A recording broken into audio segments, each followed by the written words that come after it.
Assalamualaikum warahmatullahi wabarakatuh. Alhamdulillah rabbil alamin. Wassalatu wassalamu ala khatamil anbiya'i wal mursalin nabiyyina Muhammadin wa ala alihi wa sahbihi ajma'in, amma ba'd. Para jamaah yang dirahmati Allah, alhamdulillah meskipun agak terlambat saya bisa bertemu dalam acara pengajian subuh pada pagi hari ini. Dan pagi hari ini saya tertarik untuk kembali melakukan rekonseptualisasi makna jihad.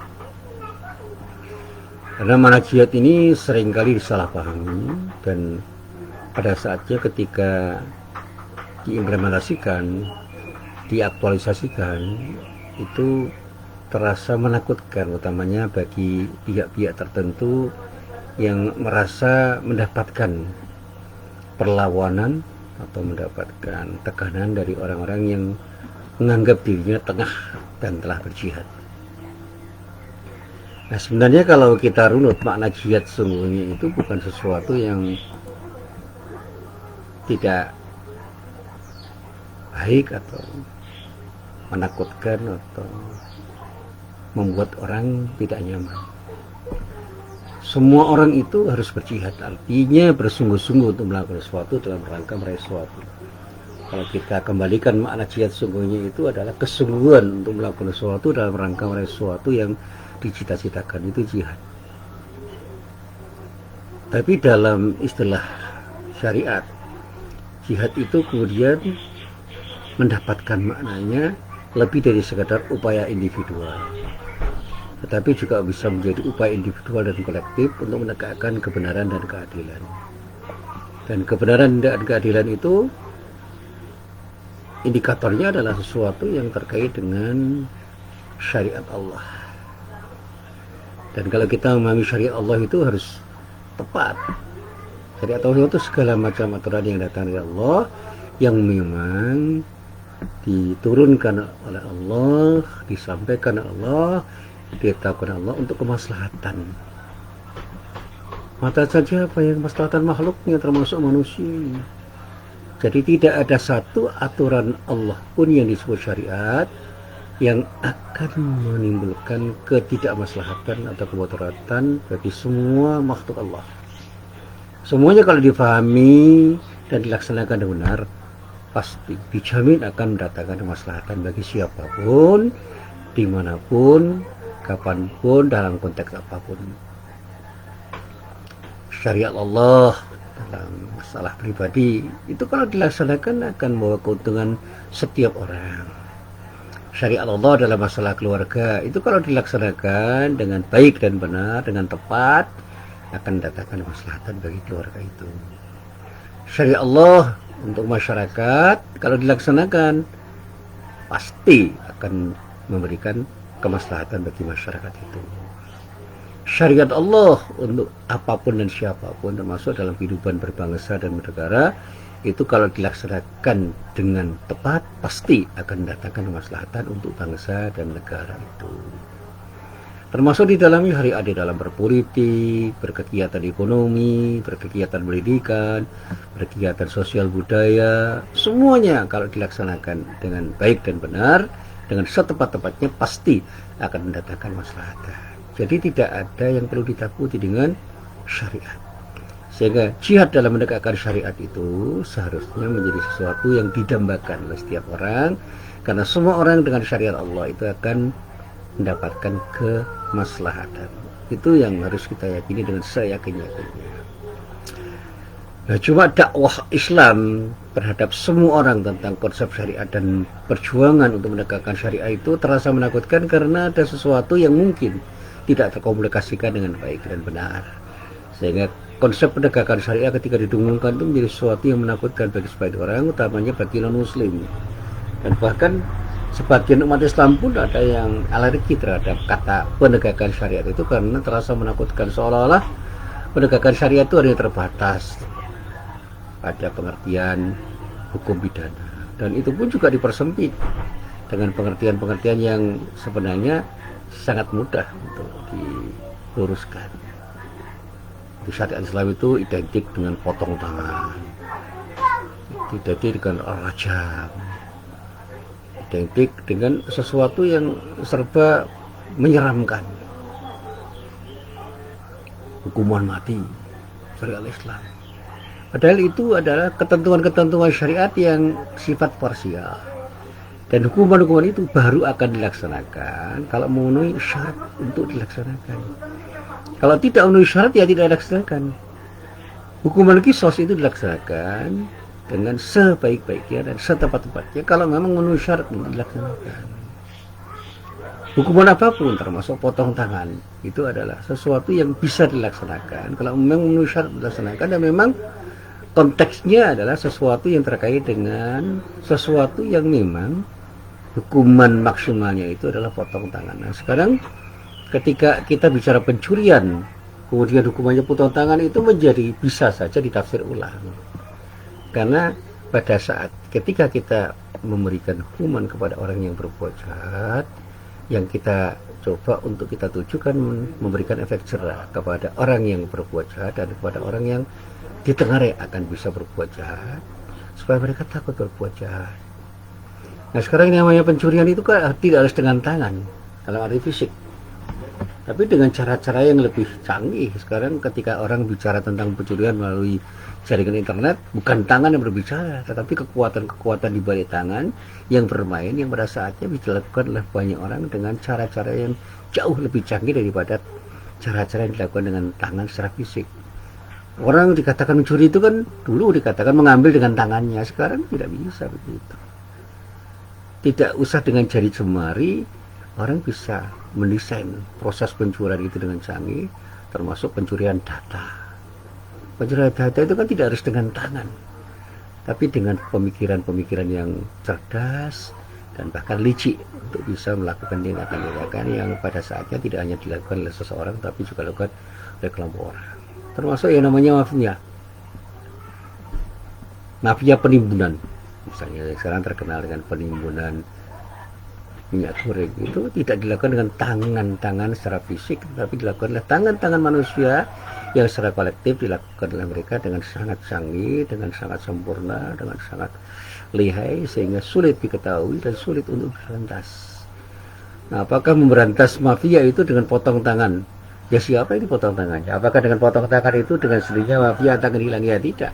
Tetapi dengan hukuman yang memberikan efek jerah bagi orang-orang yang menjadi bagian dari mafia itu, termasuk mafia penimbunan minyak goreng.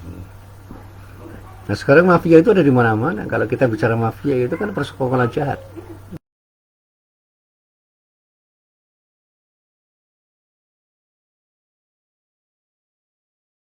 Ya, sekarang kan orientasi bisnis dalam dunia pendidikan itu bisa menimbulkan sesuatu yang melahirkan mafia-mafia pendidikan oleh orang-orang tertentu atau kelompok orang tertentu yang dunia pendidikan itu menjadi tercemar karena proses bisnisnya itu menjadi proses bisnis yang pada sesuatu yang bernilai finansial.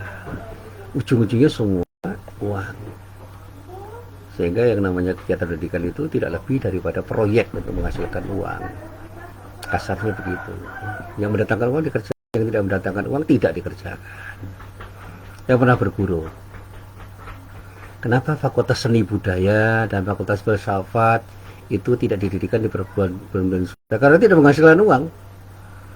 Mana fakultas-fakultas filsafat dan fakultas seni budaya yang didirikan di perguruan tinggi swasta? Jarang sekali, karena di tengah akan menghasilkan uang. Tapi maaf, fakultas kedokteran misalnya, itu akan diperebutkan untuk didirikan oleh hampir semua perguruan tinggi swasta karena diharapkan akan menghasilkan uang. Peminatnya banyak dan bisa diminta untuk membayar mahal. Nah, itu pernah berguru itu. Sama-sama belajar, yang satu di fakultas kedokteran, jurusannya apa saja, termasuk kedokteran umum, dibandingkan dengan fakultas agama Islam. Jurusannya apa saja, termasuk jurusan dakwah, jurusan tarbiyah, jurusan syariah. Perbedaannya berbeda. Membaiknya juga berbeda. SPP-nya berbeda. Dosanya juga bisa, gajinya berbeda.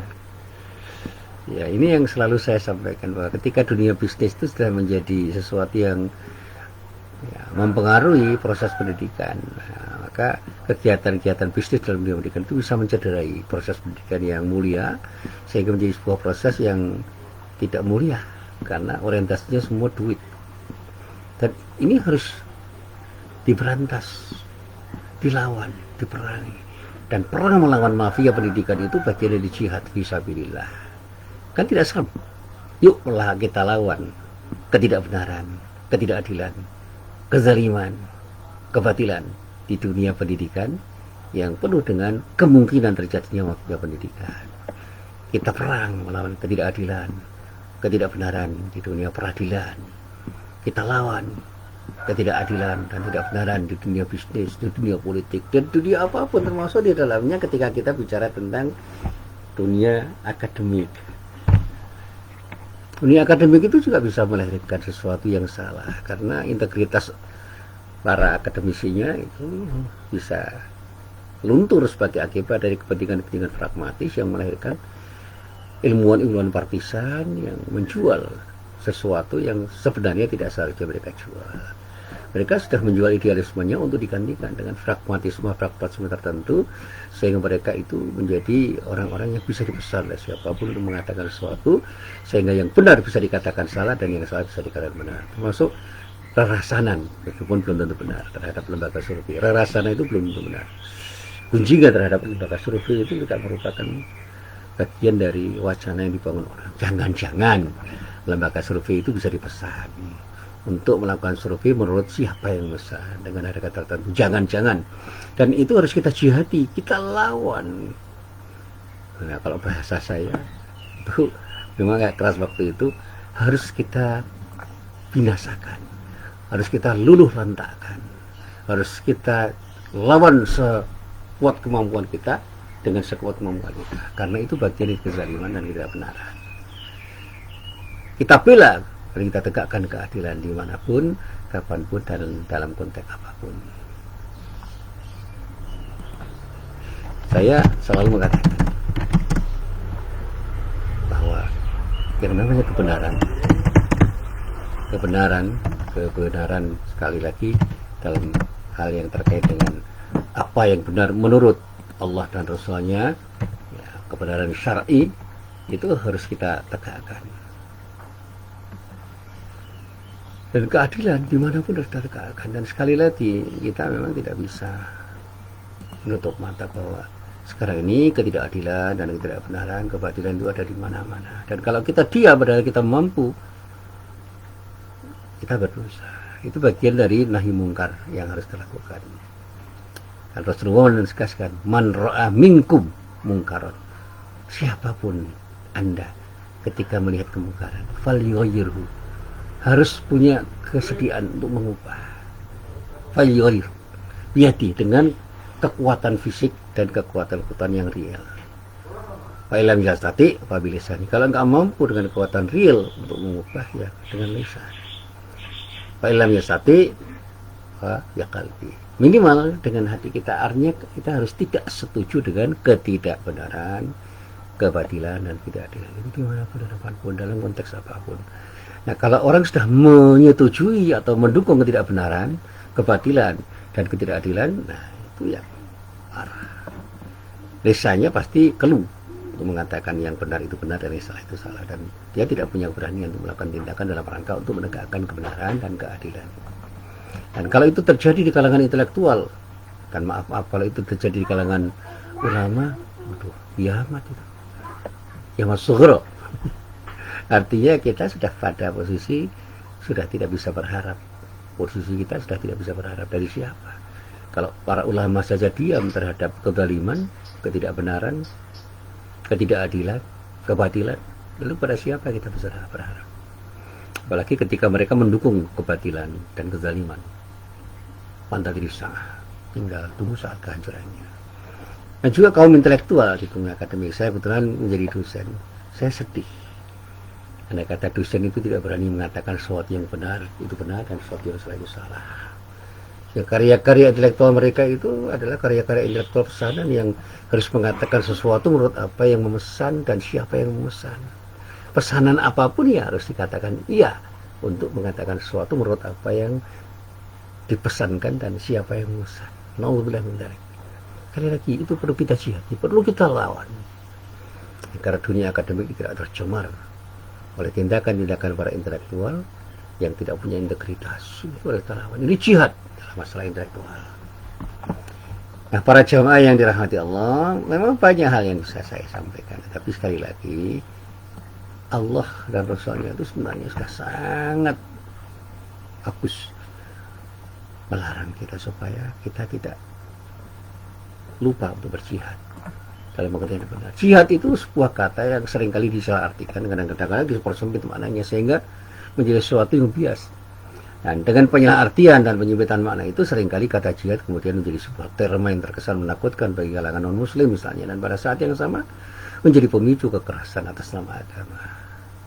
Nah, pertanyaan saya, benarkah jihad itu lebih layak dimaknai sebagai tindakan yang berkonotasi destruktif, merusak, yang terkesan menakutkan daripada tindakan konstruktif atau tindakan bangun yang penuh kearifan? Saya selalu mengatakan, kalau kita bicara jihad, itu artinya kesungguhan, kesepenuh hatian. Kita harus all out melakukan tindakan dalam rangka membela kebenaran dan menegakkan keadilan. Dan itulah yang harus dilakukan. Sehingga di dalam ranah apapun, jihad itu adalah tindakan untuk menegakkan kebenaran dan keadilan. Saya masih ingat ketika saya mengajarkan tafsir ayat Al-Quran pada surah Ali Imran ayat 142. Di dalam ayat itu Allah berfirman, A'udzubillahi minasyaitonirrajim. Am hasibtum an tadkhulul jannata walamma ya'lamillahu alladhina jahadu minkum wa ya'lamus sabirin. Adakah kalian mengira akan masuk surga sementara Tuhan belum membuktikan apa kalian orang yang berjihad dan orang-orang yang bersabar? Dan jihad itu adalah sesuatu yang harus dilakukan untuk membuktikan bahwa kita itu adalah orang-orang yang beriman dan bersabar. Keimanan kita dan kesabaran kita itu dibuktikan dalam jihad kita, upaya kita dengan sungguh-sungguh untuk menegakkan kebenaran keadilan. Dan jihad itu bahkan dikatakan oleh para ulama merupakan alat bukti atas kesejatian iman kita kepada Allah yang paling tinggi nilainya. Di antaranya bisa kita coba untuk kita runut, misalnya di dalam surat At-Taubah ayat 24. Di dalam ayat itu Allah berfirman, Qul in kana aba'ukum wa abna'ukum wa ihwanukum wa azwajukum wa asyaratukum wa amwalun iqtaraftumuha wa tijaratun tahsyawna kasadaha wa masakinu tar'udawnaha ahabba ilakum minallahi wa rasulih wa jihadin fi sabilihi wa fatarabbasu hatta ya'ti Allahu bi amrih wallahu la yahdil qaumal fasiqin. Ayat ini mengatakan, ya Muhammad, katakanlah jika bapak-bapak dan saudara-saudara, istri-istri, kaum keluargamu, harta kekayaan yang kamu usahakan, pernikahan yang kamu khawatiri kerugiannya, dan rumah-rumah tinggal yang kamu sukai adalah lebih kamu cintai daripada Allah dan Rasulnya, dan daripada berjihad di jalan Allah, maka tunggulah sampai Allah mendatangkan keputusannya, dan Allah tidak memberi petunjuk pada orang-orang yang fasik.